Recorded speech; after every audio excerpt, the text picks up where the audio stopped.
हिंद साथियों, स्वागत है आपका self study classes with Sumit Jain YouTube channel में।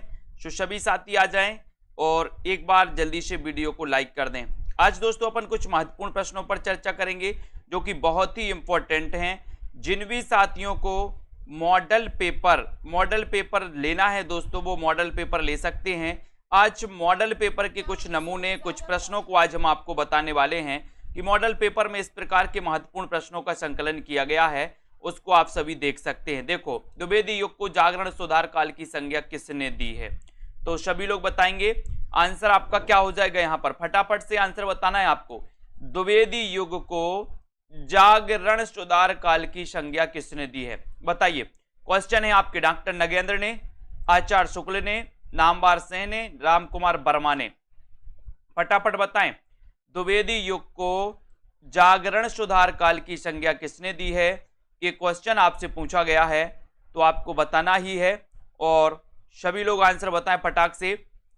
राइट आंसर आपका जा रहा है कि सर जागरण सुधार काल की जो संज्ञा दी है वो दी है डॉक्टर नगेंद्र ने, यानी कि आपका जो एक नंबर है वो बिल्कुल सही है। ठीक है, एक नंबर, बहुत बढ़िया।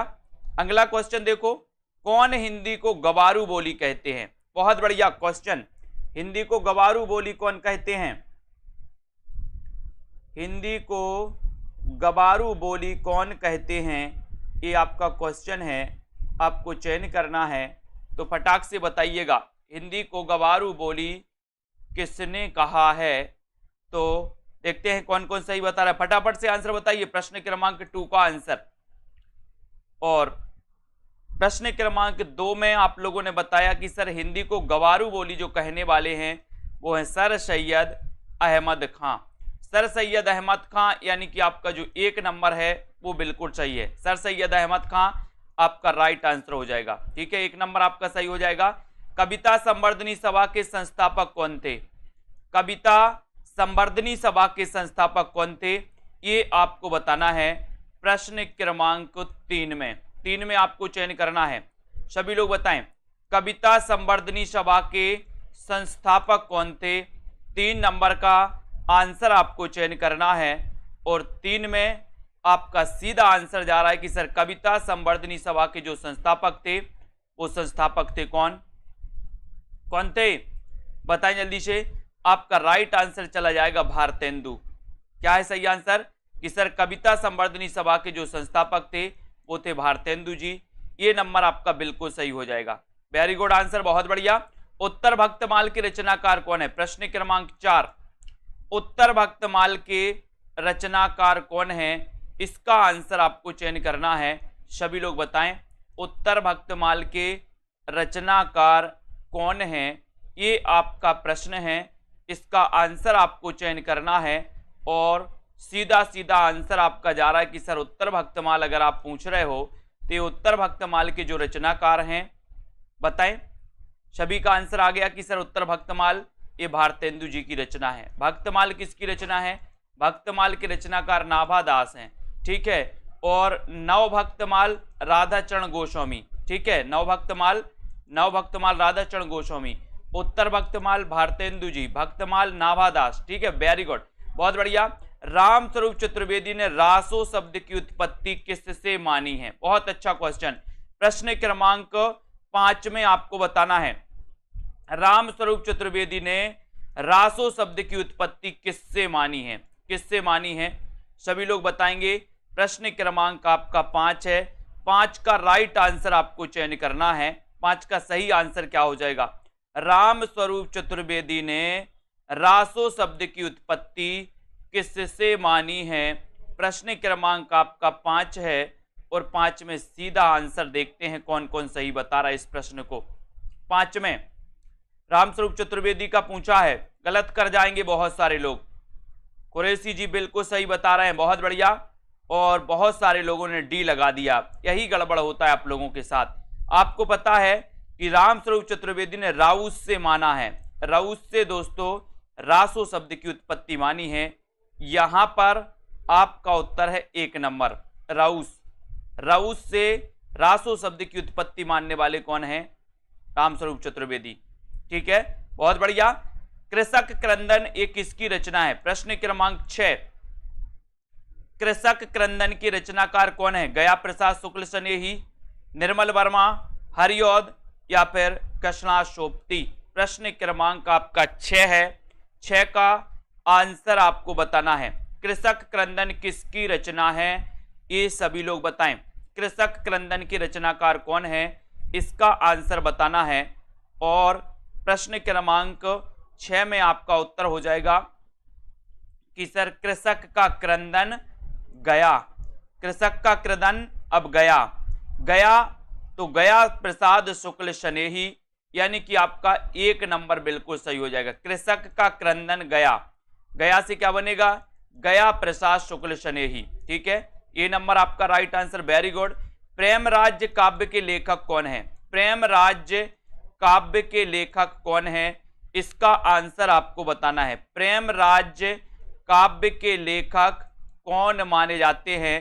प्रश्न क्रमांक 7 में आपको चयन करना है। प्रेम राज्य काव्य के लेखक कौन है? प्रश्न क्रमांक 7 और बढ़िया प्रश्न है दोस्तों। कौन है? प्रेम राज्य किसकी रचना है? ये बताना है। बताइए, प्रेम राज्य किसकी रचना है? क्वेश्चन थोड़ी सी दोस्तों डिफरेंट अलग होंगे, लेकिन बढ़िया क्वेश्चन। प्रेम राज्य की रचनाकार कौन है? और आपका सीधा आंसर जा रहा है कि सर प्रेम राज्य जो काव्य है, ये काव्य जयशंकर प्रसाद का। ठीक है, प्रेम राज्य की जय, प्रेम राज्य की जय, यानी ये नंबर आपका सही है। ये नंबर, वेरी गुड, बहुत बढ़िया आंसर। अगला क्वेश्चन देखो, अवध का किसान कवि किसे कहा जाता है? अवध का किसान कवि किसे कहा जाता है? अवध का किसान कवि किसे कहा जाता है? त्रिलोचन, मुक्तिबोध, अज्ञेय या फिर नाथुराम शर्मा शंकर को? अवध का किसान कवि किसे कहा जाता है? बढ़िया क्वेश्चन है। प्रश्न क्रमांक 8 में आपको चयन करना है। बताएं, अवध का किसान कवि किसे कहा जाता है 8 नंबर में? और 8 नंबर में आपका सही आंसर है कि सर अवध का किसान कवि पूछा है, तो अवध के किसान कवि के पास कितने लोचन हैं?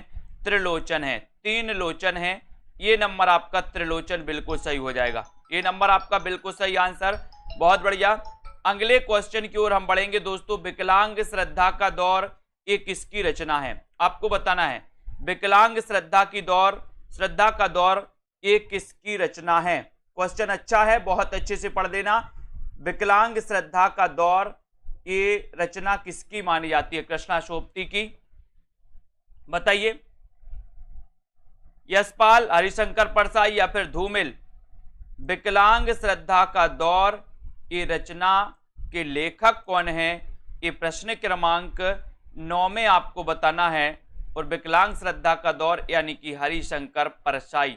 हरिशंकर परसाई और सी नंबर आपका सही है। ठीक है, वेरी गुड, बहुत बढ़िया। प्रगतिशील साहित्य के मानदंड, इसके लेखक कौन है? प्रगतिशील साहित्य के मानदंड के लेखक कौन माने जाते हैं? जल्दी से बताओ। प्रगतिशील साहित्य के मानदंड के रचनाकार कौन है? प्रश्न क्रमांक आपका 10 है और 10 में आपको चयन करना है। बहुत ही अच्छा क्वेश्चन है। बताएं कुरैशी जी, प्रगतिशील साहित्य के मानदंड के रचनाकार कौन है? प्रश्न क्रमांक 10 में, और 10 में आपका सही आंसर हो जाएगा। क्या हो जाएगा? बोले सर प्रगतिशील साहित्य के मानदंड के जो रचनाकार हैं वो है रांगे राघव। ठीक है, बहुत सारे लोग कंफ्यूज हो रहे, कुछ लोग सी लगा रहे, जबकि आंसर है आपका रांगे राघव। यानी कि आपका जो 1 नंबर है रांगे राघव वो बिल्कुल सही है। कोई मुक्तिबोध बता रहा है, कोई रामविलास शर्मा बता रहा है, लेकिन आपका सही आंसर है प्रगतिशील साहित्य के मानदंड रांगे राघव। ठीक है, वेरी गुड। अगला क्वेश्चन देख लो। हिंदी भाषा की बोलियों के वर्गीकरण के आधार पर छत्तीसगढ़ी बोली बताना है। छत्तीसगढ़ी बोली है पूर्वी हिंदी, पश्चिमी हिंदी, पहाड़ी हिंदी या फिर राजस्थानी हिंदी। हिंदी भाषा की बोलियों के वर्गीकरण के आधार पर छत्तीसगढ़ी बोली बताना है। छत्तीसगढ़ी बोली है तो क्या है? ये दोस्तों आपके मॉडल पेपर से ही उठाया है मैंने। मॉडल पेपर जो आपके लिए जूनियर टेट के लिए बनाया है, उन्हीं जूनियर टेट के मॉडल पेपर से आपके लिए ये प्रश्न उठा करके लेकर आए हैं। ठीक है। तो यहां पर हिंदी भाषा की बोलियों के वर्गीकरण के आधार पर छत्तीसगढ़ी आपको माने अपन ने पढ़ा है, अब छत्तीसगढ़ी, अब छत्तीसगढ़ी यानी कि पूर्वी हिंदी, ठीक है। ये नंबर आपका बिल्कुल सही हो जाएगा, ठीक है, वेरी गुड। किसके भक्तिपरक गीतों का संकलन अभंग के नाम से जाना जाता है?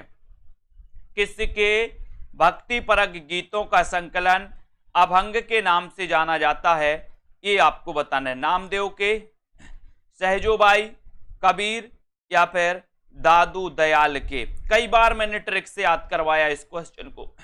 किसके भक्तिपरक गीतों का संकलन अभंग के नाम से जाना जाता है, ये आपको बताना है। और उत्तर प्रश्न क्रमांक 12 में आपका सही आंसर हो जाएगा नामदेव। नामदेव के भक्तिपरक गीतों का जो संकलन है वो अभंग के नाम से जाना जाता है, यानी कि ये नंबर आपका बिल्कुल सही है, ठीक है, वेरी गुड। महादेवी वर्मा की बौद्ध दर्शन से प्रभावित रचना कौन सी है? प्रश्न क्रमांक 13, महादेवी वर्मा की बौद्ध दर्शन से प्रभावित रचना कौन सी है, ये आपको चयन करनी है। बताते जाएं फटाफट से, क्या हो जाएगा सही आंसर? महादेवी वर्मा जी जिनका जन्म हुआ था 1907 को, और इनकी बौद्ध दर्शन से प्रभावित जो रचना है वो रचना कौन सी है, ये आपसे पूछा गया और आपका उत्तर है डी नंबर, यानी कि रश्मि। रश्मि यानी डी नंबर आपका बिल्कुल सही है, ठीक है, D right answer, very good. बौद्ध दर्शन से प्रभावित रचना कौन सी है? रश्मि, डी नंबर। पा ध्वनि का उच्चारण स्थान आपको बताना है। पा ध्वनि का उच्चारण स्थान कौन सा है? दंत, ओष्ठ, मूर्धन्य, मूर्धन्य या फिर कंठ? पा ध्वनि का उच्चारण स्थान क्या है, ये आपके लिए क्वेश्चन दिया गया है। जिन भी साथियों को जूनियर सुपर टेट के टॉप 2000 प्रश्नों की दोस्तों क्या करना है, प्रैक्टिस करनी है। टॉप 2000 क्वेश्चन, टॉप 2000 क्वेश्चन के 20 टेस्ट बनाए गए हैं, जिनको भी करना है अभी आप लोगों के लिए ऑफर है, ठीक है। आप लोग कहें तो और अच्छा ऑफर आप लोगों के लिए दे देंगे, जितने भी हमारे साथी हैं। सिर्फ आप बताएं कि सर हमें प्रैक्टिस करनी है, तो आप लोग बता सकते हैं। पा ध्वनि का उच्चारण स्थान है 14 का आंसर, और 14 में आपका राइट आंसर जा रहा है ओष्ठ है। ओष्ठ यानी कि बी नंबर आपका सही है, ओष्ठ आपका राइट आंसर है। शशांक शब्द का पर्यायवाची शब्द क्या है? शशांक शब्द का पर्यायवाची शब्द क्या है, ये आपको बताना है प्रश्न क्रमांक 15 में। शशांक शब्द का पर्यायवाची शब्द आपको बताना है प्रश्न क्रमांक 15 का आंसर। और 15 में आपका देखो पर्यायवाची कौन कौन सही बता रहा है। शशांक शब्द का पर्यायवाची शब्द कौन सा है? प्रश्न क्रमांक 15, और 15 में आपका उत्तर हो जाएगा, क्या हो जाएगा? चंद्रमा, यानी कि आपका सी नंबर बिल्कुल सही हो जाएगा। शशांक शब्द का पर्यायवाची शब्द है क्या है? चंद्रमा है, ठीक है, सी नंबर, वेरी गुड, बहुत बढ़िया। धरती अब भी घूम रही है, कहानी के कहानीकार कौन है? धरती अब भी घूम रही है, कहानी के कहानीकार कौन है? प्रश्न क्रमांक 16 बताइए। ज्ञान रंजन, यशपाल, विष्णु प्रभाकर या फिर जैनेन्द्र कुमार? धरती अब भी घूम रही है, इसके कहानीकार कौन है? इसका आंसर बताना है 16 में, और 16 में आपका राइट आंसर हो जाएगा विष्णु प्रभाकर, यानी कि सी नंबर, ठीक है, सी नंबर, वेरी गुड। धरती अब भी घूम रही है, विष्णु प्रभाकर, सी नंबर, विष्णु की कृपा से अब भी घूम रही है। हिंदी का प्रथम ज्ञानपीठ पुरस्कार किस कवि को दिया गया? किस कवि को दिया गया हिंदी का प्रथम ज्ञानपीठ पुरस्कार? क्वेश्चन, दिनकर, पंत, नरेश मेहता, महादेवी वर्मा को। हिंदी का प्रथम ज्ञानपीठ पुरस्कार किसको दिया गया? ये आपसे 17 नंबर का क्वेश्चन पूछा गया है, सभी लोग बताएंगे।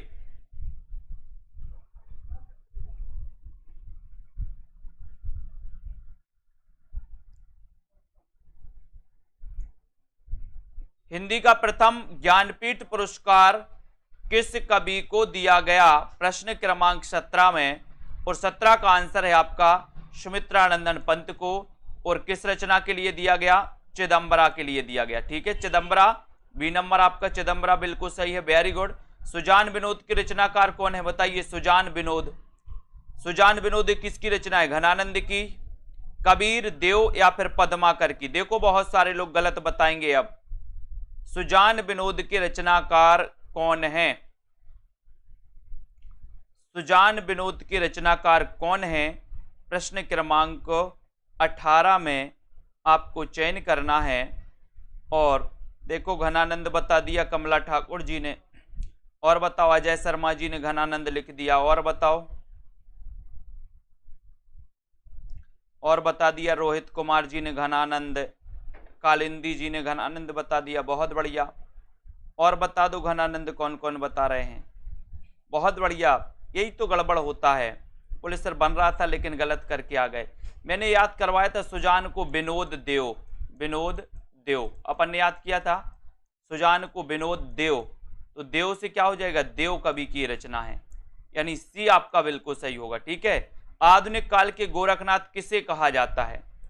आधुनिक काल के गोरखनाथ किसे कहा जाता है? बताइए।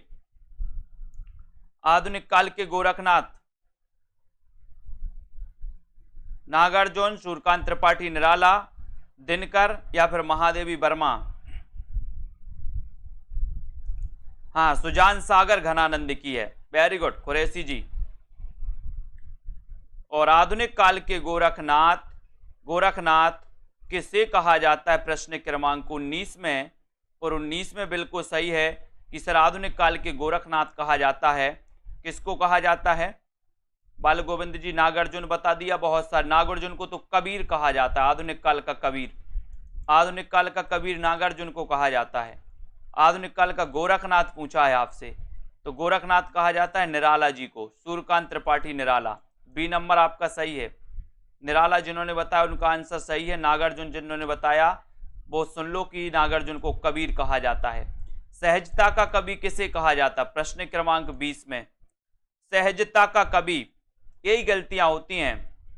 सहजता का कवि रसखान, शिवपूजन सहाय, भवानी प्रसाद मिश्र या फिर दुष्यंत को? सहजता का कवि किसे कहा जाता है? ये बढ़िया आंसर है। प्रश्न पूछा गया आपसे 20 नंबर में, और बहुत बढ़िया आंसर बताया राम किशन जी ने कि सर सहजता का कवि तो भवानी प्रसाद को कहा जाता। मोहित जी बहुत बढ़िया है ना। शांति देवी जी 20 का बी बता रहे, शिवपूजन सहाय बता दिया इनने। ममता जी ने भी बता दिया उन, बहुत बढ़िया बहुत बढ़िया। ब्रजेश जी ने भी बी बता दिया। आपको पता होनी चाहिए मंजू जी, भवानी प्रसाद मिश्र को सहजता का कवि कहा जाता है। सी नंबर आपका बिल्कुल सही है। ठीक है, सी नंबर राइट आंसर। मैं देख रहा हूं सबके कमेंट आज। चांदी का जूता मारना मुहावरे का सही अर्थ क्या है? 21। चांदी का जूता मारना मुहावरे का सही अर्थ क्या है? अधिक लाभ कमाना, रिश्वत देना, परास्त कर देना या फिर धोखा देना। चांदी का जूता मारना मुहावरे का सही अर्थ क्या है? ये आपसे क्वेश्चन है, बहुत बढ़िया क्वेश्चन है प्रश्न क्रमांक 21 में। और देखते हैं कौन कौन सही बता रहा है।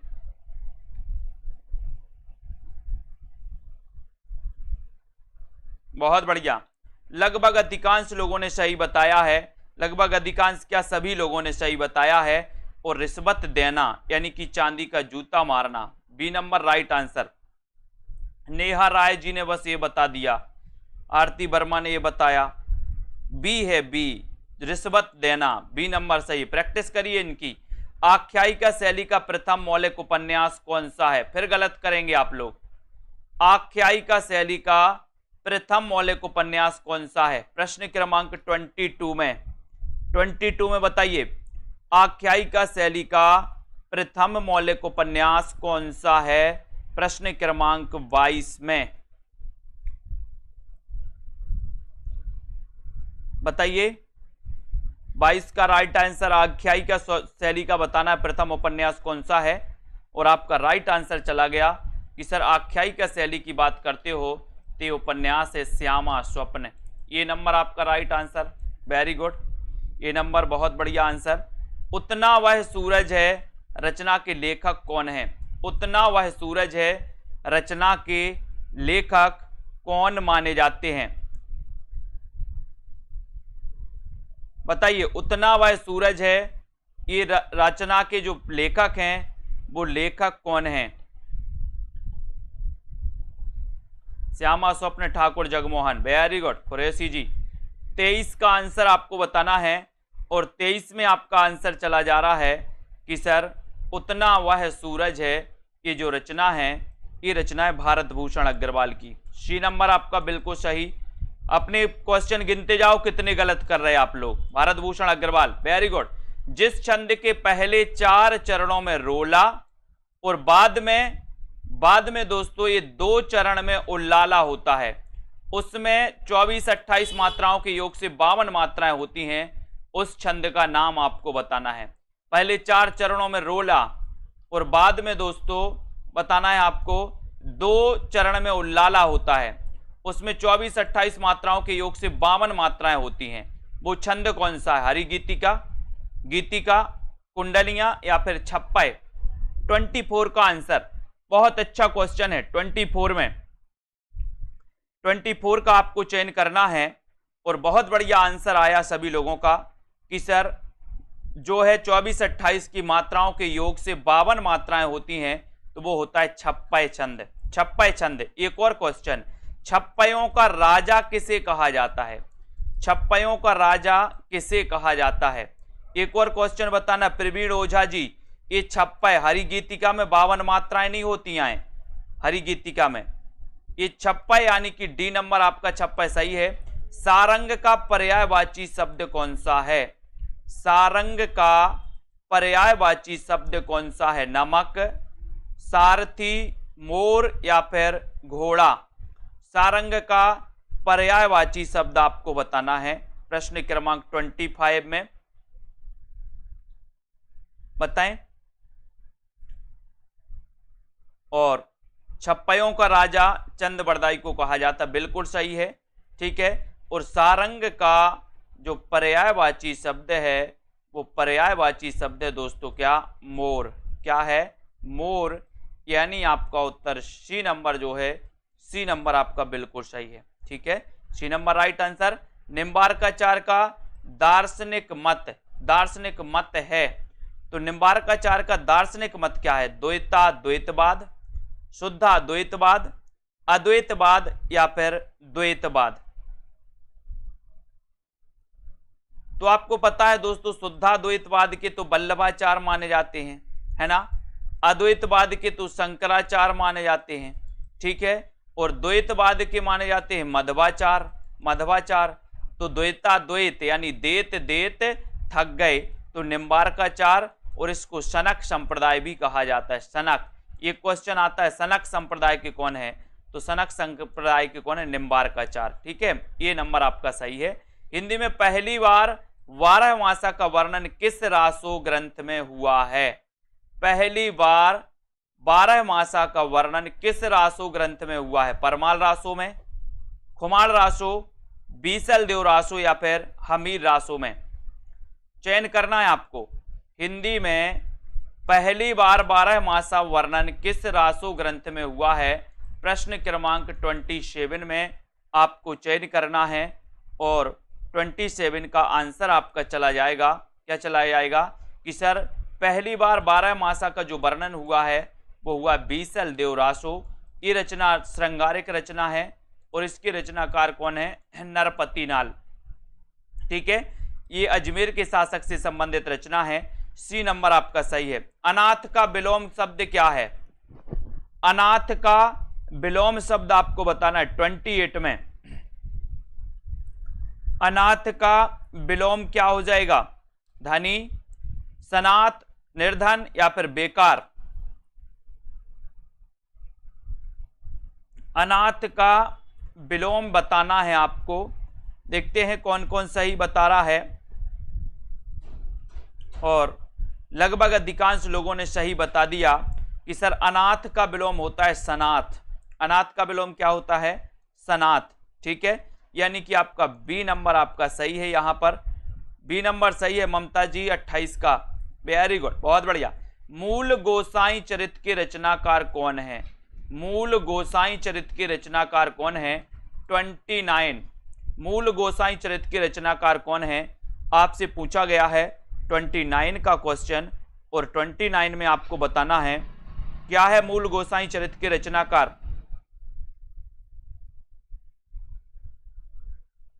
और सभी लोग लगभग सही आंसर बता रहे हैं कि सर मूल गोसाई चरित्र के जो रचनाकार हैं वो हैं बेड़ी माधव दास, यानी आपका जो बी नंबर है बेड़ी माधव दास, बी नंबर आपका बिल्कुल सही है, बेड़ी माधव दास राइट आंसर है। रस रतन के रचयिता कौन है, रस रतन के रचयिता कौन है, 30 का आंसर आपको चयन करना है। 30 में आपको बताना है रस रतन के रचनाकार कौन माने जाते हैं, और सीधा आंसर आपको बताना है। राइट आंसर चाहिए चले के ये विश्वास जी, रस रतन के रचनाकार कौन है, बहुत बढ़िया राइट आंसर पोहकर कवि, कौन है, पोहकर कवि हैं, डी नंबर आपका बिल्कुल सही है, पोहकर कवि। सा का उच्चारण स्थान बताइए दोस्तों, षटकोण वाले सा का उच्चारण स्थान कंठ है, दंत है, तालु या फिर मूर्धा, क्या है, सा का उच्चारण स्थान आपको चयन करना है, चयन करिए। प्रश्न क्रमांक 31 का आंसर, और 31 में आपका सही आंसर क्या जा रहा है, देखते हैं कौन कौन का आंसर सही आ रहा है। 31 में और बहुत बढ़िया आंसर आ गया कि सर ये मूर्धा सही है, सा का उच्चारण स्थान डी नंबर। कामायनी का सर्ग नहीं है, तो कौन सा सर्ग नहीं है बताइए,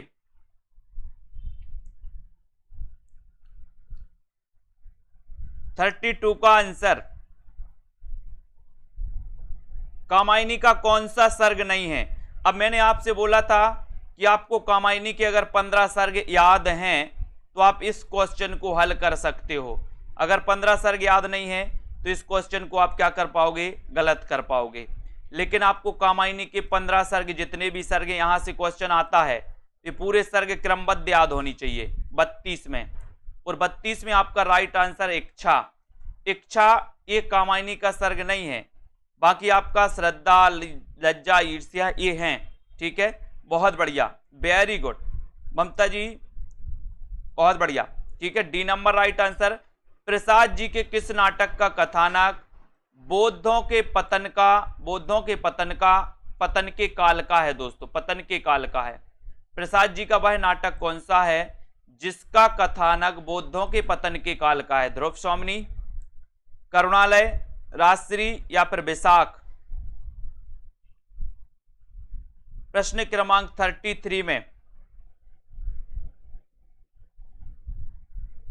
और सही आंसर जा रहा है 33 का, 33 में आपका सही आंसर चला जाएगा कि सर ये जो बैसाख है, बैसाख ये बिल्कुल सही है, इसका कथानक बौद्धों के पतन का कथानक माना जाता है, यानी डी नंबर आपका सही हो जाएगा। मुसरत निसा जी डी नंबर है, डी नंबर, ठीक है, वेरी गुड, डी नंबर जिन्होंने बताया। मीनम जी डी नंबर है। चंद्रगुप्त नाटक की नायिका कौन है, बहुत अच्छा क्वेश्चन, 34वां प्रश्न, चंद्रगुप्त नाटक की नायिका कौन है, अलका, कल्याणी, मालविका या फिर कॉर्नेलिया। चंद्रगुप्त नाटक की नायिका कौन है, 34 का आंसर आपको चयन करना है, और 34 में सभी लोग लगभग सही बता रहे हैं कि सर चंद्रगुप्त की जो नायिका हैं वो नायिका कौन है, 34 में कॉर्नेलिया, बहुत बढ़िया, डी नंबर आपका सही है। गांधीवाद की 100 परीक्षा निबंध के लेखक कौन है, गांधीवाद की 100 परीक्षा ये निबंध के लेखक कौन है, 35 का आंसर बताना है। 35 में गांधीवाद की 100 परीक्षा, बहुत बढ़िया, सभी लोग आंसर सही बता रहे हैं, लेकिन एक अच्छा क्वेश्चन है, गांधीवाद की 100 परीक्षा इस निबंध के लेखक कौन माने जाते हैं। 35 का राइट आंसर बताना है, और देखते हैं कौन कौन सफल होता है इस क्वेश्चन में। कमला जी, ईला चंद्र बता रही हैं, और बताओ, गांधीवाद की 100 परीक्षा, शशि जी ने भी ईला चंद्र बता दिया, ब्रजेश जी ने भी बता दिया, बहुत बढ़िया, और बताओ, प्रवीण जी हरिशंकर परसाई बता रहे हैं, हाँ बहुत बढ़िया, रामकिशन जी ने बता दिया है कि सर ये जो है ये यशपाल का है, गांधीवाद की 100 परीक्षा निबंध के रचनाकार हैं यशपाल, यानी डी नंबर आपका यशपाल बिल्कुल सही है। डी नंबर वालों का राइट आंसर, वेरी गुड। लहू पुकारे आदमी कहानी के कहानीकार कौन है? लहू पुकारे आदमी, लहू पुकारे आदमी ये किसकी कहानी है? कमलेश्वर, शिव प्रसाद सिंह, मार्कंडे या फिर मधुकर सिंह? 36 में चयन करना है। लहू पुकारे आदमी, बताएं ये किसकी कहानी है?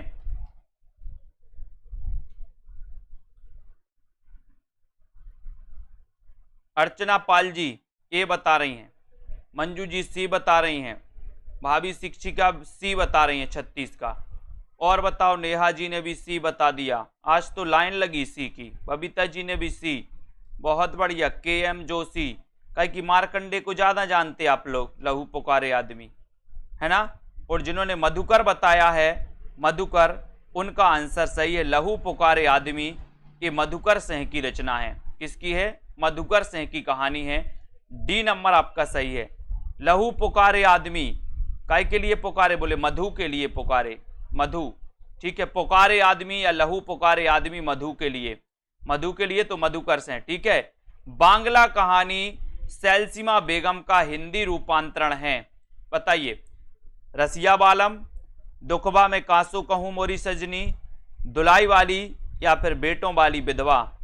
बांग्ला कहानी सैलसीमा बेगम का हिंदी रूपांतरण है, तो कौन सी रचना है? 37 का आंसर, 37 में आपको चयन करना है। बहुत ही बढ़िया प्रश्न है। बांग्ला कहानी सैलसीमा बेगम, बताइए।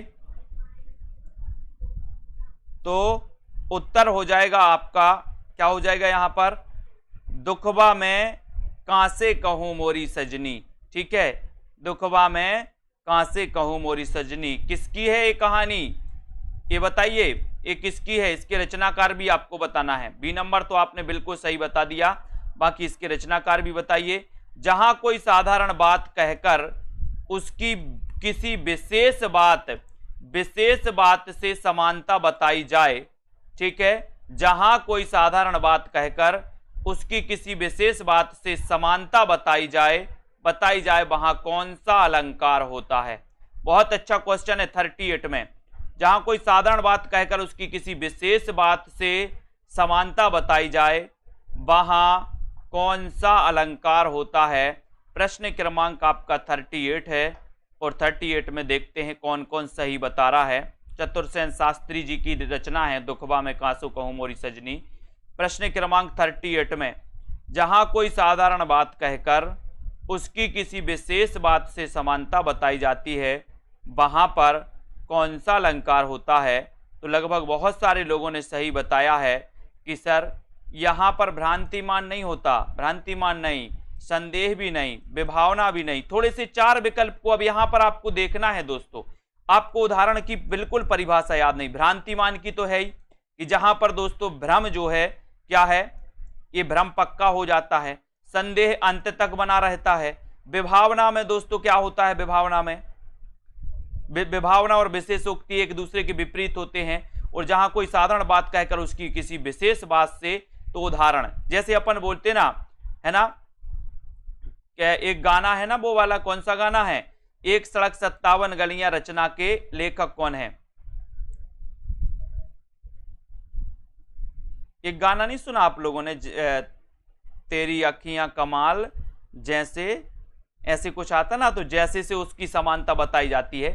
तो ऐसे उदाहरण दे करके अपन बोलते ना, कोई भी चीज ऊपर लिखते, परिभाषा लिखते हैं, फिर जैसे लिख करके क्या करते उसके बारे में बताते, तो उससे समानता बताई जाती है, तब उदाहरण अलंकार होता है। 1 सड़क 57 गलियां रचना के लेखक कौन है? प्रश्न क्रमांक 39 में 1 सड़क 57 गलियां, और 39 में राइट आंसर है। बोले सर इसके रचनाकार हैं कौन? कौन है? कमलेश्वर। 1 सड़क 57 गलियां, ये बी नंबर आपका सही है। कमलेश्वर जी इसके लेखक हैं, बी नंबर आपका राइट आंसर है, ठीक है। यहां पर देखो, बट वृक्ष की छाया में जीवन साहित्य के लेखक कौन है? बट वृक्ष की छाया में, बहुत अच्छा। जीवनी साहित्य, इसकी रचनाकार कौन है? 40 में बताना है। बट वृक्ष की छाया में, बट वृक्ष की छाया में जीवनी साहित्य के लेखक कौन हैं? ये 40 नंबर का प्रश्न है और 40 में आपका सीधा आंसर जा रहा है कि सर बट वृक्ष की छाया में ये जीवनी के रचनाकार हैं कौन है? कुमुद नागर। ठीक है, सी नंबर बिल्कुल सही, बहुत बढ़िया। गालिब छूटी शराब आत्मकथा के लेखक कौन है? गालिब छूटी शराब किसकी आत्मकथा है? बनेगा आप लोगों से। गालिब छूटी शराब, ठीक है।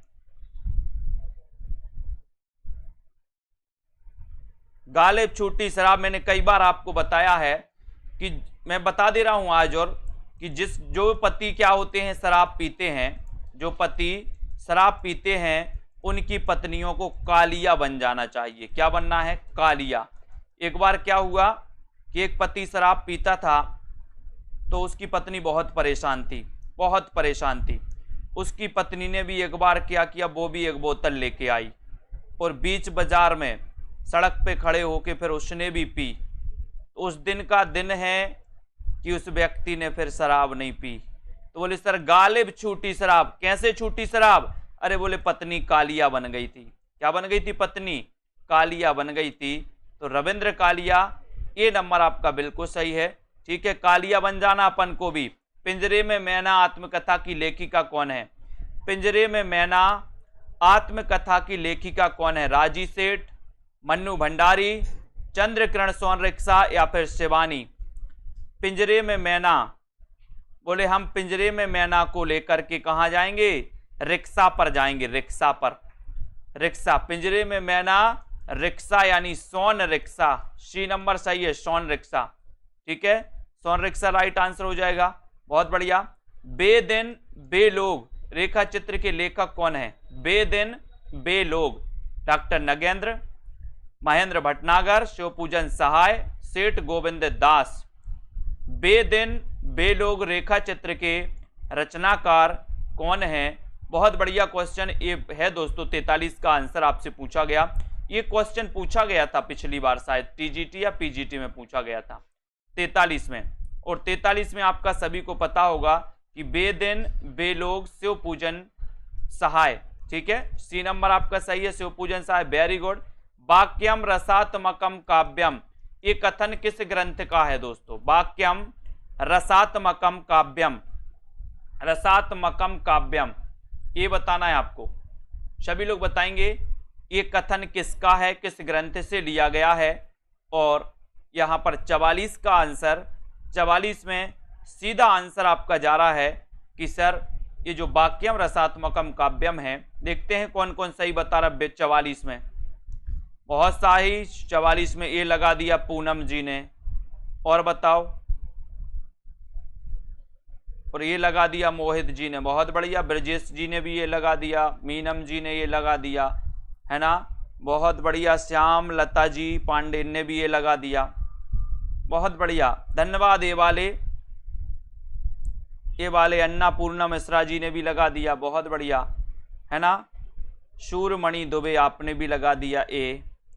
ये वाले साथियों को बहुत बहुत धन्यवाद। ऐसे ही करो आप लोग। ये परिभाषा किसने दी थी? विश्वनाथ ने, है ना। रसात्मकम वाक्यम काव्यो, विश्वनाथ का ग्रंथ कौन सा है? साहित्य दर्पण। कौन सा है? साहित्य दर्पण। ठीक है, तो इसी नंबर आपका सही हो जाएगा। ये नाट्यशास्त्र तो भरत मुनि का, भरत मुनि ने थोड़ी दी है परिभाषा, ये विश्वनाथ ने दी थी। ये साहित्य दर्पण से ली गई।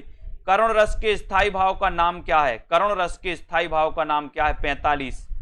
करुण रस के स्थायी भाव का नाम क्या है? क्रोध, शोक, निर्वेद या फिर इनमें से कोई नहीं।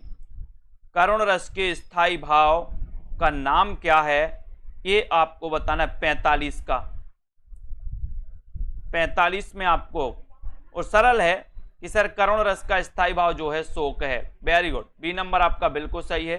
ठीक है, ठेस शब्द है संकर, तत्सम, तद्भव या फिर देशज। ठेस कैसा शब्द है? ठेस कैसा शब्द है? संकर शब्द है, तत्सम है, तद्भव है या फिर देशज है?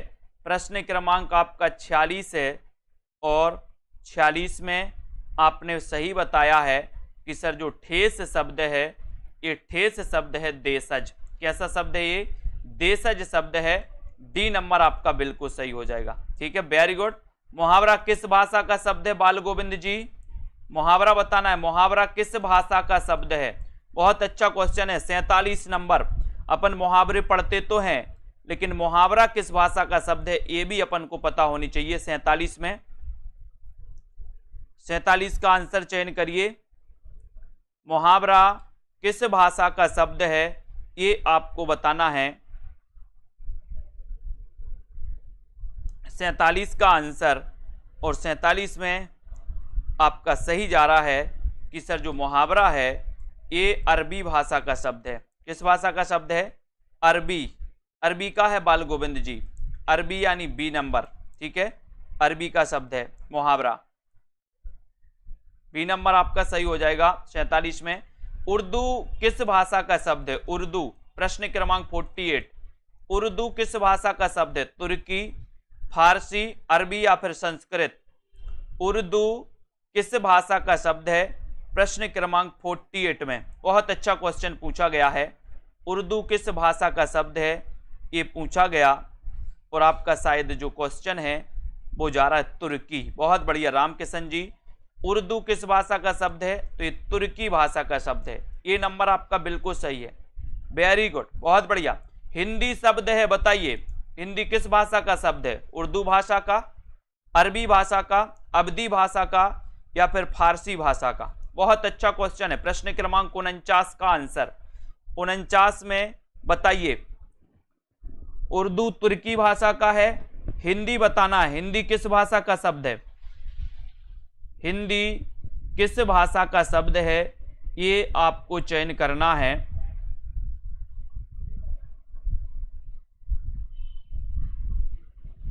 और देखते हैं कौन कौन सही बता रहा है। हिंदी,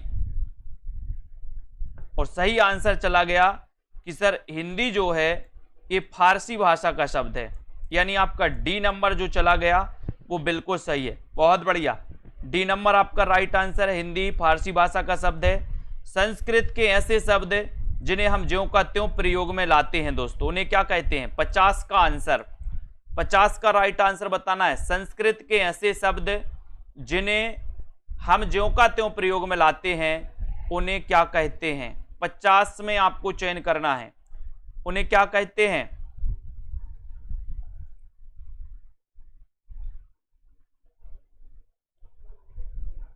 और संस्कृत के ऐसे शब्द जिन्हें हम ज्यों का त्यों प्रयोग में लाते हैं प्रश्न क्रमांक 50 में, उन्हें कहते हैं हम तत्सम शब्द। ठीक है, नील कमल में उत्तर पद कमल, और बताना है आपको कमल क्या है?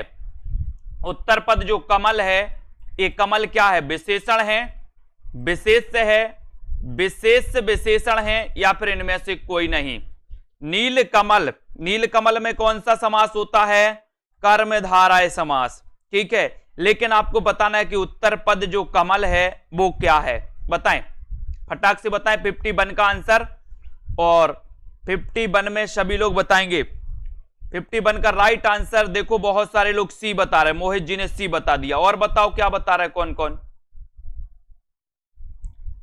और बहुत सारे लोगों ने बिल्कुल सही आंसर बताया है कि सर जो कमल है ये कमल विशेष है, और जो नील है वो क्या है? विशेषण है, यानी जिसकी विशेषता बताई जाए वो विशेष कहलाता है, और जो विशेषता बताता है वो क्या कहलाता है? विशेषण। तो नील यहां पर क्या है? विशेषण, क्योंकि नील कमल, यानी कि दोस्तों कमल क्या है? विशेष, और नील विशेषता बता रहा है कि कमल जो है वो नीला है ना? तो याद रखते ना, ये विशेषण और विशेष, तो यहां पर कमल क्या है? विशेष, यानी कि ये नंबर आपका बिल्कुल सही है। ठीक है, साप्ताहिक शब्द किस प्रकार का विशेषण है? साप्ताहिक शब्द किस प्रकार का विशेषण है? गुणवाचक है, संख्यावाचक है, परिमाणवाचक है या फिर सार्वनामिक विशेषण है? साप्ताहिक का बताना है प्रश्न क्रमांक 52 में। फटाफट आंसर बताएंगे तो मजा आएगा आपको भी, और जल्दी से, और देखते जाएं कितने नंबर आपके आ रहे हैं। साप्ताहिक शब्द किस प्रकार का विशेषण है? यहां पर प्रश्न क्रमांक 52 में, और 52 में आपने बिल्कुल सही आंसर बताया कि साप्ताहिक जो है ये संख्यावाचक है, यानी बी नंबर आपका करेक्ट। वेरी गुड, बहुत बढ़िया। कौन सा शब्द समूहवाचक प्रत्यय नहीं है? समूहवाचक प्रत्यय कौन सा नहीं है? 53 में आपको चयन करना है। समूहवाचक प्रत्यय कौन सा नहीं है, ये 53 का आंसर आपको चयन करना है। और बहुत ही बढ़िया क्वेश्चन है। लोग, ये तो समूहवाचक है। गण, ये भी समूहवाचक है। वर्ग, ये भी समूहवाचक है। तो समूहवाचक प्रत्यय कौन सा नहीं है? कौन सा नहीं है? प्रेस। प्रेस यानी डी नंबर, प्रेस आपका बिल्कुल सही है। प्रेस जिन्होंने बताया, राइट आंसर।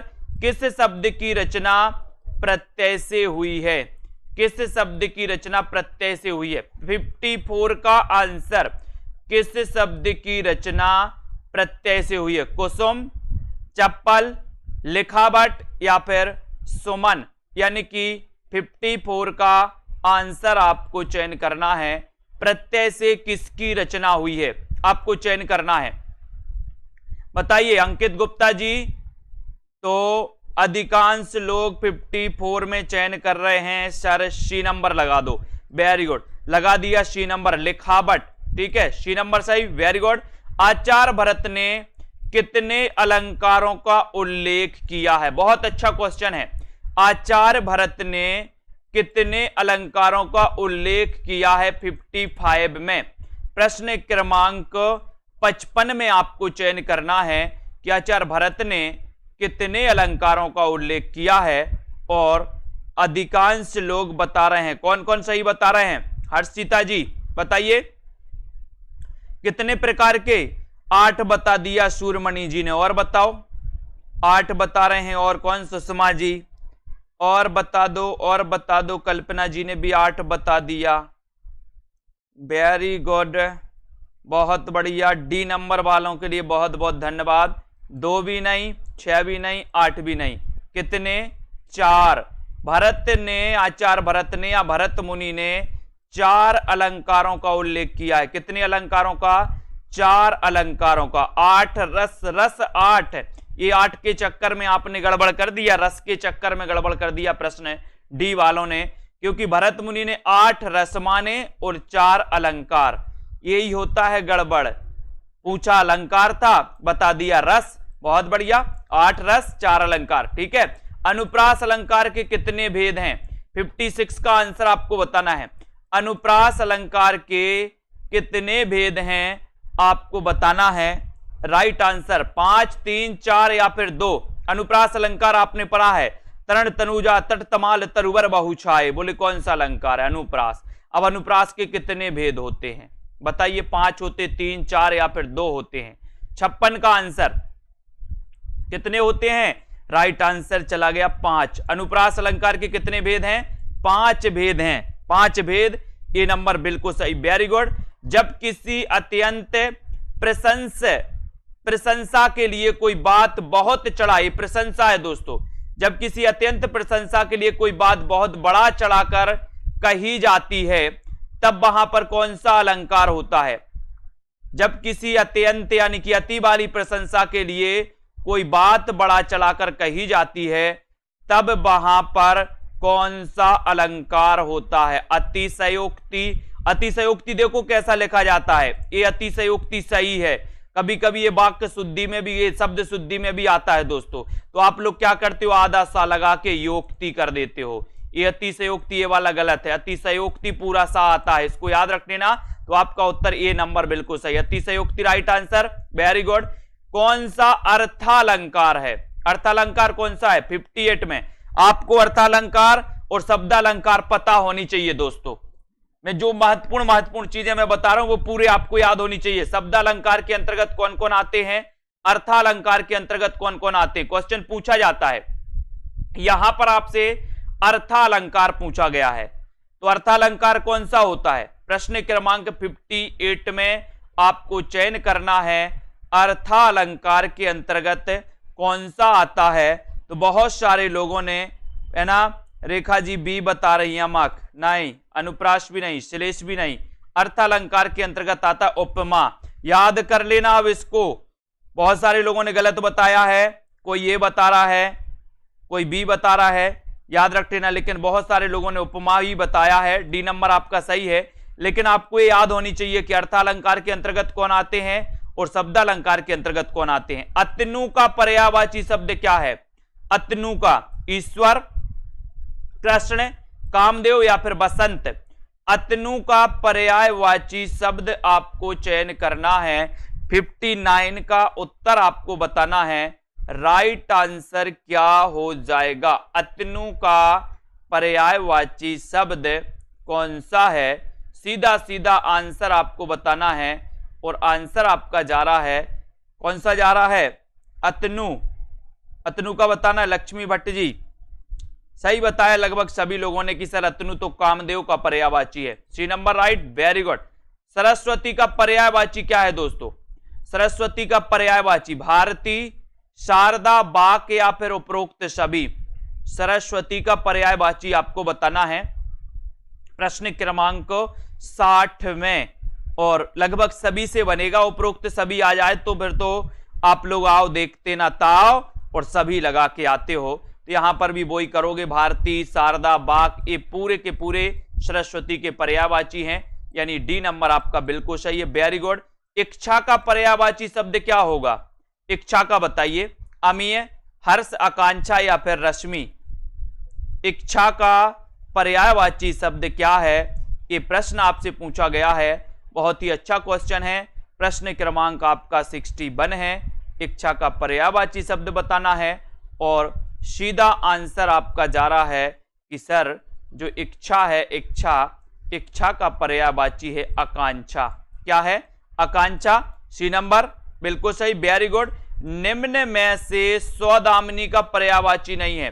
पर्यायवाची बोले सर पूरे पूरे पर्यायवाचियों की तो बाढ़ आ गई। सौदामिनी का पर्यायवाची कौन सा नहीं है? बिजली, चंचला, क्षण प्रभा या फिर सिलीमुख, यानी कि 62 का आंसर आपको बताना है। सौदामिनी का पर्यायवाची कौन सा नहीं है? नहीं है बताना है। देखते हैं कौन कौन गलत बताता है, क्योंकि सबसे बनेगा इसलिए गलत बताता है, देख रहे हैं हम। ठीक है, तो लगभग सभी लोगों ने आंसर राइट बता दिया है। बहुत बढ़िया, वेरी गुड। लक्ष्मी जी ने बस गलत बता दिया, सी नंबर। तो यहां पर आपका सिलीमुख सही है, डी नंबर सही है। खंडहर की आत्माएं के रचनाकार कौन है? खंडहर की आत्मा इसके रचनाकार कौन है? ईलाचंद जोशी, चंद्रधर शर्मा गुलेरी, उदय प्रकाश या फिर मुकुटधर पांडे। प्रश्न क्रमांक 63 में आपको चयन करना है। खंडहर की आत्माएं इसके रचनाकार कौन है? अपन ने कई बार याद करवाया है कि सर खंडहर की जो आत्माएं हैं ये क्या होती हैं? क्या होती हैं? कभी कभी जोश में आ जाती हैं। तो खंडहर की आत्माएं ईलाचंद्र जोशी, यानी एक नंबर आपका बिल्कुल सही है। एक नंबर राइट, एक नंबर वेरी गुड, बहुत बढ़िया। सी बता रही भाभी शिक्षिका जी, गलत। अगला क्वेश्चन, कितना बड़ा झूठ कहानी किसकी है? कितना बड़ा झूठ ये कहानी किसकी है? संजय पाठक जी प्रश्न क्रमांक 64 में बताना है। आरती वर्मा जी भी सी बता दिया उन्होंने, बहुत सारे लोगों ने सी बता दिया। संतोष कुमार जी भी सी बता रहे, गलत बात। अपन ने पढ़ा था ना खंडहर की आत्माएं जोश में आ जाती हैं, तो जोशी जी है ना। कितना बड़ा झूठ कहानी किसकी है? कितना बड़ा झूठ ये कहानी किसकी है? प्रश्न क्रमांक 64 में, और देखते हैं कौन सही बता पाता है। बताइए, मुकनत जी ने ये बता दिया, सुषमा जी सी बता रही हैं, अंकित जी सी बता रहे हैं, अर्चिता जी भी सी बता रही हैं। लेकिन जिन्होंने सही बताया है उनमें नंबर आता है पूजा सोनकर जी का। ठीक है, बहुत बढ़िया। मोहित जी का, रेखा जी का, उषा प्रियंवदा, बी नंबर सही है। ठीक है, उषा प्रियंवदा की रचना कितना बड़ा झूठ, उषा प्रियंवदा। ठीक है, वेरी गुड। कोठरी की बात कहानी के रचनाकार कौन है? कोठरी की बात, अब बताओ कोठरी की बात कैसी रहनी चाहिए? एक भी गलत हो गया तो सोच लेना। कोठरी की बात, कोठरी की बात किसकी कहानी है कुरैशी जी? कोठरी की बात कैसी रहनी चाहिए? कोठरी की बात 65 में, और 65 में आपका सही आंसर जा रहा है कि सर जो कोठरी की बात है, कोठरी की बात एक कहानी है, ये अज्ञेय की है, अज्ञेय रहनी चाहिए, अज्ञेय, अज्ञेय। Very good. याद हो कि ना याद हो, संस्मरण के रचनाकार कौन है? याद हो कि ना याद हो, ये संस्मरण के रचनाकार कौन है? एक क्वेश्चन आपसे पूछा गया प्रश्न क्रमांक 66 में। और याद हो कि ना याद हो, अपन ने पढ़ा है दोस्तों, आपने घातक फिल्म देखी होगी, घातक, घातक फिल्म देखी कि नहीं देखी? देखी है। उसमें क्या बोलते हैं? काशीनाथ तुम्हें याद हो कि ना याद हो, है ना, आज से तुम मेरी गिरफ्त में काम करोगे, काशीनाथ याद हो कि ना याद हो। ठीक है, ये काशीनाथ सिंह जी का संस्मरण है। बी नंबर आपका बिल्कुल सही, वेरी गुड। जिनके साथ जिया, ये संस्मरण के लेखक कौन है? जिनके साथ जिया, तेज बहादुर चौधरी, प्रतिभा अग्रवाल, मृदुला गर्ग, अमृतलाल नागर। जिनके साथ जिया, ये संस्मरण किसका है आपको बताना है। और जिनके साथ जिया वो कौन है?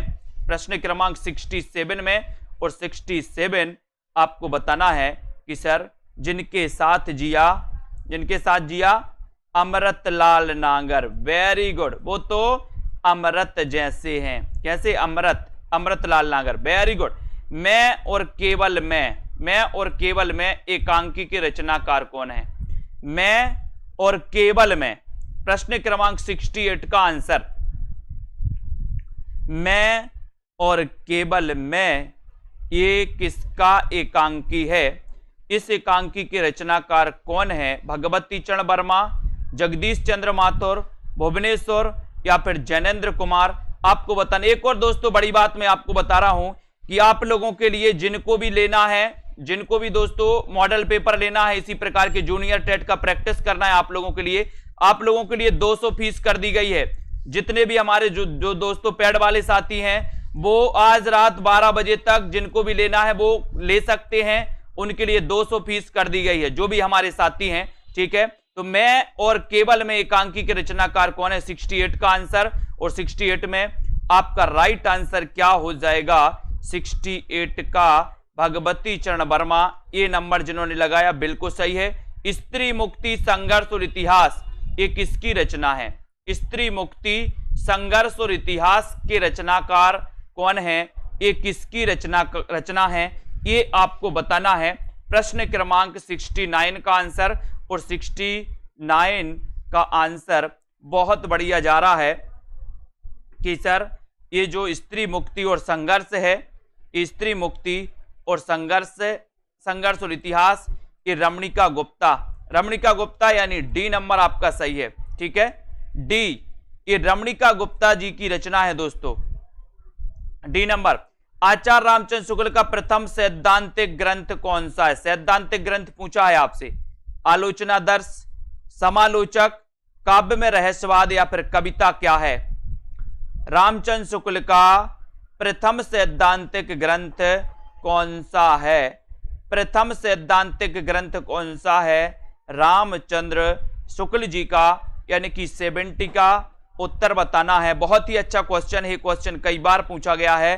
कौन कौन सही बता रहा है? सही बताने के लिए बहुत बढ़िया आंसर बताया है खुशी मौर्य जी, सी नंबर। काव्य में रहस्यवाद, प्रथम सैद्धांतिक ग्रंथ कौन सा है? काव्य में रहस्यवाद, रामचंद्र शुक्ल जी का। ठीक है, वेरी गुड, बहुत बढ़िया। अगला है नई कविता का आत्म संघर्ष के लेखक कौन है?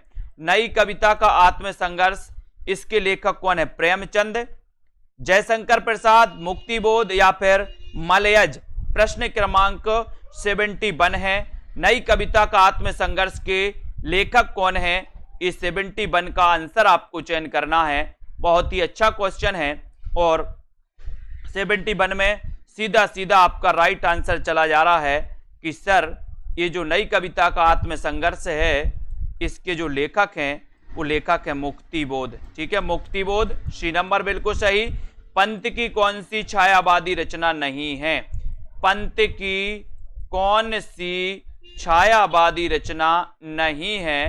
तो कौन सी नहीं है छायावादी रचना? युगबाणी, ग्रंथि, वीणा या फिर पल्लव। पंत की कौन सी रचना छायावादी नहीं है? 72 का आंसर। और 72 में पंत की कौन सी रचना छायावादी नहीं है? राइट आंसर चला जाएगा युगबाणी। युगबाणी यानी आपका ये नंबर बिल्कुल सही है। ठीक है, ये छायावादी नहीं है तो ये फिर कौन सी है? ये प्रगतिवादी है। ठीक है, ये नंबर बिल्कुल सही। क्वासी, क्वासी किसकी रचना है? क्वासी, प्रश्न क्रमांक 73। क्वासी के रचनाकार कौन है? बताइए। 73 का आंसर क्वासी के रचनाकार कौन है? और बहुत ही अच्छा आपका उत्तर जा रहा है 73 में कि सर क्वासी के रचनाकार पूछा है। और क्वासी, क्वासी बताइए क्वासी के रचनाकार कौन है 73 में? देखते कौन कौन सही बता रहा है। बहुत बढ़िया, सभी लोगों ने सही बताया। बालकृष्ण शर्मा नवीन। छायावाद की प्रथम प्रयोगशाला किससे माना जाता है? एक और क्वेश्चन, छायावाद की प्रथम प्रयोगशाला किससे माना जाता है? झरना, पल्लव, यामा या फिर निहार? बताइए। प्रश्न क्रमांक 74 में 74 छायावाद की प्रथम प्रयोगशाला कौन सी या किसे माना जाता है? 74 का आंसर और राइट आंसर है झरना। झरना, वेरी गुड, ये नंबर राइट आंसर। बहुत बढ़िया। इन मुसलमान हरिजनन पे कोटिन हिंदू बारी, ये पंक्ति किसकी है? इन मुसलमान हरिजनन पे कोटिन हिंदू बारी, ये जो पंक्ति है ये पंक्ति किसकी है? ये आपको बताना है। इन मुसलमान हरिजनन पे लगभग सभी को पता है कि सर ये पंक्ति तो भारतेंदु जी की है। D number, very good. आधुनिक हिंदी काव्य का बैतालिक किसे कहा जाता है? आधुनिक हिंदी काव्य का बैतालिक किसे कहा जाता है?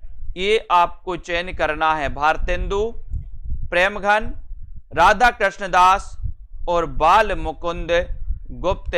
ठीक है, आंसर होगा कि सर आधुनिक हिंदी काव्य का जो बैतालिक कहा जाता है वो कहा जाता है, किसको कहा जाता है?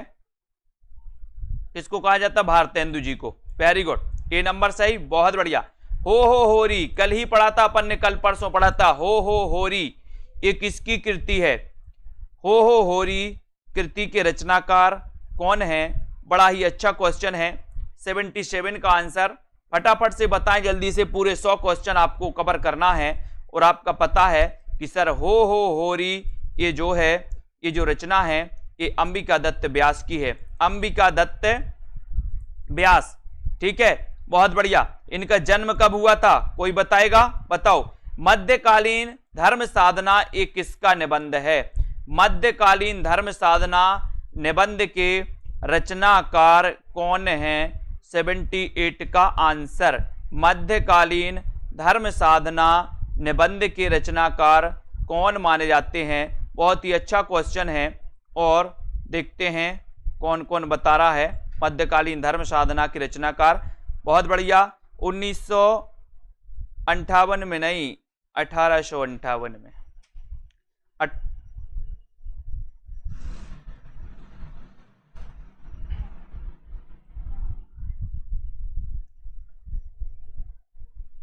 तो यहां पर राइट आंसर क्या हो जाएगा? हजारी प्रसाद द्विवेदी। सी नंबर सही है, वेरी गुड। भूत के पांव किसकी व्यंग रचना है? भूत के पांव, भूत के पांव ये किसकी रचना मानी जाती है? 79 में। और 79 का उत्तर बताना है।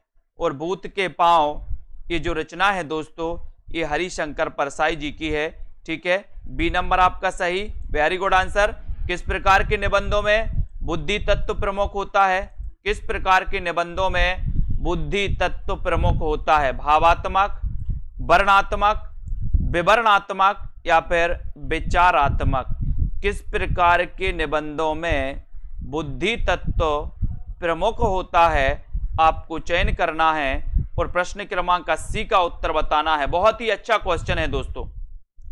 किस प्रकार के निबंधों में बुद्धि तत्व प्रमुख होता है? प्रश्न क्रमांक 80 में।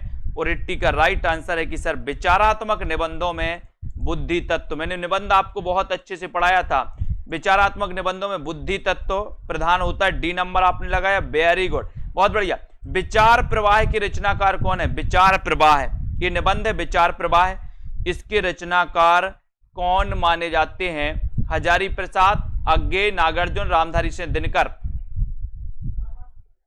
81 में आपको बताना है। और विचार प्रवाह है, ये निबंध है और इस निबंध की रचनाकार अपन ने पढ़ा था, क्या पढ़ा था कि सर हजारों विचारों का प्रवाह होता है। ठीक है, ये हजारी प्रसाद द्विवेदी, 1 नंबर बिल्कुल सही है। किस विद्वान ने देवनागरी लिपि के स्थान पर रोमन लिपि स्वीकार करने का सुझाव दिया था? किस विद्वान ने दिया था? देवनागरी लिपि के स्थान पर रोमन लिपि स्वीकार करने का सुझाव किसने दिया था? सुनीति कुमार चटर्जी, महात्मा गांधी, काका कालेलकर या फिर विनोबा भावे? 82 का आपका आंसर चला गया कि सर सुनीति कुमार चटर्जी ने लिया था। ये नंबर आपका बिल्कुल सही है। देवनागरी लिपि बताना है कैसी है, वर्णात्मक है, चित्रात्मक है, भावात्मक है या फिर अक्षरात्मक है? देवनागरी लिपि कैसी है? देवनागरी लिपि कैसी लिपि मानी जाती है? देवनागरी लिपि बताइए। 83 का आंसर, और 83 में आपका राइट आंसर चला गया कि सर देवनागरी लिपि जो है ये अक्षरात्मक लिपि मानी जाती है। डी आपका बिल्कुल सही है, अक्षरात्मक लिपि, वेरी गुड, बहुत बढ़िया। रीतिकाल के रीति सिद्ध काव्यधारा के कवि कौन है? रीति सिद्ध काव्यधारा के कवि आपको चयन करना है, आपने पढ़ा है, बिल्कुल सरल क्वेश्चन दोस्तों। रीतिकाल के रीति सिद्ध काव्यधारा के कवि कौन हैं? और प्रश्न क्रमांक 84 में लगभग सभी से आंसर बनेगा। राइट आंसर आपने बताया कि सर भूषण तो रीतिबद्ध हैं, देव भी रीतिबद्ध, केशव भी हैं, आपका उत्तर बिहारी, ये रीति सिद्ध काव्यधारा के कवि हैं। अभिधा उत्तम काव्य है, मध्य लक्षणालीन, है ना, ये पंक्ति बताना है आपको, बताइए ये पंक्ति किसकी है? बिहारी, पद्माकर, मतिराम या फिर देव की? अभिधा उत्तम काव्य है, मध्य लक्षणालीन, ये बताइए ये पंक्ति किसकी है? और ये पंक्ति अभिधा उत्तम काव्य है, ये जो पंक्ति है भैया, ये पंक्ति है देव कवि की। किसकी है? देव कवि की। डी नंबर आपका सही है, देव कवि आपका राइट आंसर हो जाएगा। रस रहस्य के रचनाकार कौन है? अच्छा क्वेश्चन, 86 में बताइए, फटाफट से आंसर देते जाएं। आप लोग बिल्कुल सही आंसर बता रहे। देखो भाभी शिक्षिका जी, पद्माकर बता दिया इन्होंने, ये पद्माकर नहीं है, देव कवि की रचना है, अभिधा उत्तम काव्य है। ठीक है, देव। रस रहस्य के रचनाकार कौन है? ये आपको बताना है। चिंतामणि, केशवदास, अंकित गुप्ता जी, आप क्वेश्चन नहीं लगा रहे भैया, आंसर बताते जाओ। अब कौन कौन मॉडल पेपर लेगा, इसी के चक्कर में आप पढ़े हो। रस रहस्य के रचनाकार आपको बताना, इसके रचनाकार कौन है? चिंतामणि, केशवदास, कुलपति मिश्र या फिर मतिराम? 86 में आंसर बताना है और आपका उत्तर हो जाएगा कुलपति मिश्र। सी नंबर आपका सही है, कुलपति मिश्र, ये रस का रहस्य कुलपति। ठीक है, स्वयंभू को हिंदी का प्रथम कवि किसने माना? 87 में स्वयंभू को हिंदी का प्रथम कवि किसने माना है? राम कुमार वर्मा, रामचंद्र शुक्ल, हजारी प्रसाद द्विवेदी, राहुल सांकृत्यायन? स्वयंभू को हिंदी का प्रथम कवि किसने माना है? बहुत अच्छा क्वेश्चन है, बनने को तो सभी से बनेगा, लेकिन स्वयंभू को हिंदी का प्रथम कवि मानने वाले जो हैं वो कौन है? राम कुमार वर्मा। ठीक है, ये number right answer, Ram Kumar बिल्कुल सही है, वेरी गुड। कौल ज्ञान निर्णय, इसके रचनाकार कौन है? कौल ज्ञान निर्णय के रचनाकार कौन है? गोरखनाथ, जालंधरनाथ, गोपीचंद्र, मत्येंद्रनाथ? कौल ज्ञान निर्णय, इसके रचनाकार कौन है? 88 का आंसर, 88 में आपका सही आंसर क्या हो जाएगा? और भोलेनाथ मच्छेंद्रनाथ। मच्छेंद्र से मच्छर, मच्छर क्या होते? बोले सर मच्छर कोल कोल के खाते, आपको कोल कोल के। ठीक है, तो मत्येंद्रनाथ याद रख लेना। गोरखनाथ नाथ संप्रदाय के प्रवर्तक माने जाते, नाथ पंथ के। पंच पांडव चरितरास के रचनाकार कौन है? पंच पांडव चरितरास, पंच पांडव चरितरास इसके रचनाकार आपको बताना है। शालिभद्र सूरी, आसगु, नरपतिनाल या फिर दलपति विजय। पंच पांडव चरितरास के रचनाकार कौन माने जाते हैं?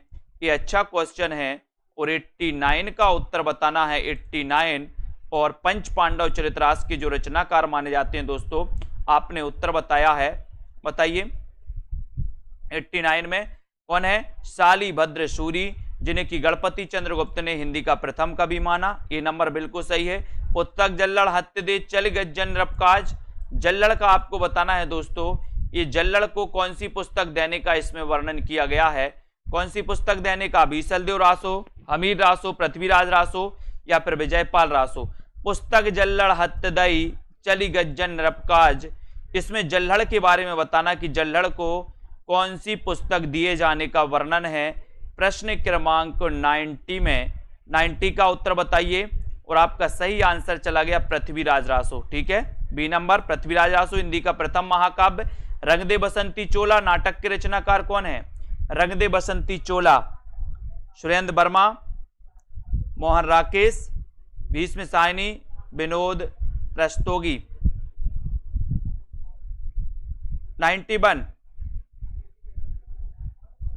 रंग दे बसंती चोला नाटक के रचनाकार कौन है? 91 का आंसर आपसे पूछा गया है और आपने उत्तर बता दिया है कि सर यहां पर उत्तर है भीष्म सायनी। बहुत बढ़िया। रंग दे बसंती चोला भीष्म सायनी सी नंबर सही है।